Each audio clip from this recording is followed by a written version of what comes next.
Okay, so I am a high school math teacher in Hood River, Oregon, and I just finished my fourth year. Um, and so part of um, what I got kind of from the background, like in the reading, was that it is difficult, as you guys already mentioned, to find kind of your data all over the place, and that it should be more, incorporated into the classroom. And so something that I would like to do is to implement more of the Google, Google Forms and all of this Google Classroom, all those things that Google offers, as our district is moving more to technology. By next year, the whole district should be one-to-one technology. Every student should have an iPad, and I know that they're working on kind of blanketing our whole area with Wi-Fi so that students can also use it at home. And so this year, I with math, it's I have some freshmen, some seniors, like sophomores, like they're all kind of mixed because it's just based on their abilities. Um, and so this year I wasn't really able. So just the freshmen had them this year, had iPads, and I wasn't really able to like kind of use a lot of those things because I couldn't rely on a sophomore having an iPad to use Google Classroom and things like that. Um, but I know that there are teachers who are using it, and it's very helpful to keep kind of all of that, the at least the classroom information in one place. Um, it wouldn't really help with the state assessment piece, but we do have, like I said earlier, the eSchool kind of helps organize that piece too. Um, so far, I've tried using some of that stuff, some of the iPad, some of the technology, and something that I think in our area, so we have 55% of our students on free and reduced lunch. We have 40% of our students that are Hispanic, and almost all of the data that our school currently processes only looks at Hispanic versus non-Hispanic. And I think that the 55% of students on free and reduced lunch, I think that's a huge gap that I don't know if we're necessarily overlooking it, but I think we need to spend a little bit more time and energy on that.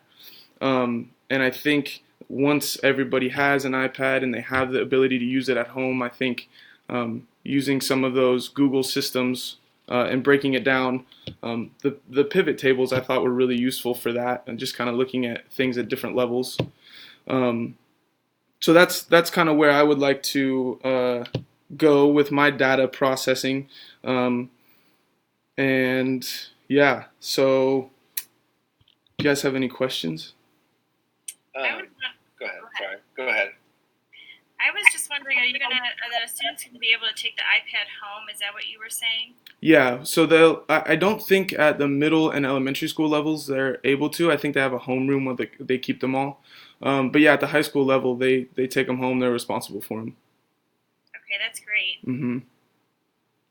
And then your e-school, is that like a data collection? I've never heard of it, so I was just curious what that is used for. Yeah, so it's like our grade book. It's our attendance. It's where we can get information about parent contact and who their counselors are. And like I said earlier, we can go back and look at their previous performances in middle school and elementary school, and that's really useful for us in the math department. We use it a lot for um, placement for the next year. We're responsible for looking over our students and making sure they meet the requirements to move on to the next math class. So that's all in there. Any information about IEPs or ELL, that's all in there. So there's quite a bit of information on every student. Great, thank you. Yeah. Are you getting trained on the Google Suite since it's kind of newer to your school? Yeah. iPads, is there like professional development specifically for using it? So there is. I did summer school over the last 2 years, and so I got mine a little bit earlier and got a little bit of extra training. But there's some teachers who are just going to be coming back from this summer break, and all the new technology is going to be in their room, and it's just going to. I mean, we'll take that first probably week and do some training, and then it's just kind of we're all in. Okay. Yeah. You talked about how you are maybe your school doesn't factor in the free and reduced lunch population as much. Is there any way that you can see, or is there any way that you look at now, or see changes or differences in the data based upon free and reduced lunch in maybe that eSchool apparatus that you're able to use? So right now, we actually don't have access to that information. As teachers, we don't know which students are on free and reduced lunch, which is interesting to me. I would really like to know that, especially as a coach, knowing if kids are going to need help to afford camps and things like that. But our area is kind of interesting in that we have kind of the Upper Valley and Lower Valley families are a little bit more well off, and the Upper Valley families are a big portion of that 40% that are Hispanic. It's a agriculture community, and so yeah, the fact that we don't even really have that information, I think, is a problem, and that's kind of another reason that I think that should be a focus. And I'm not sure, but that could be privacy issues. Yeah, that's true. That could be, but I'm sure that there would be a way to disaggregate it, a way to know just the general gist of the population. Right. Yeah. I definitely think that's interesting. I'm not sure about the privacy rules. I mean, we know ours, but I think you'd want to know that. If the student's struggling over and over, are they just hungry? Are they having outside factors that are involved in that? I feel like as a teacher, you really need to know that information in order to help that student the best. So Yeah. I'd definitely look into that. That's interesting. Yeah.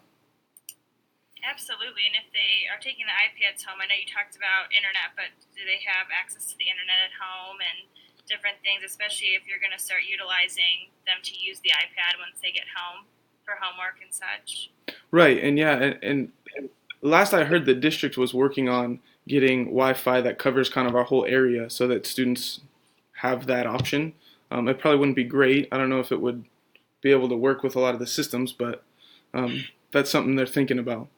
That's something that's nice about the Google applications is that, especially as a history government teacher, when students do papers from time to time, things like that, a lot of times they can download the assignment prior to and not have to have internet access, which is something that I find very useful. And they can already have downloaded those websites even at whatever point, have them on a reading list or whatever way, shape, or form they consume data. And so that's one of the things that's kind of nice about the Google platform is it allows you to have that variability of just having that access without even having internet access. It would be awesome to be able to obviously access internet all the time. It's such a great tool, but it does give you that kind of outlet to be able to use Right. resources. Yeah, and then in the article it mentioned that, and I haven't tried this yet, so I don't really know, but if using assessments like in the classroom assessments on Google Forms gives you access to a lot of kind of the results and the information, and it's easy to analyze and then use for the next year or the next unit or whatever it might be. So one area that I would need help is bringing in new systems, and it sounds like some of you have been teaching for longer than I have, so maybe you've kind of been through a district where it's had adjustments. Do you have any suggestions on how to kind of convince teachers that have been there for a long time that this would be helpful and beneficial? Yeah, so actually, I joined my kindergarten team, and one of my cooperating teachers has been there for 42 years.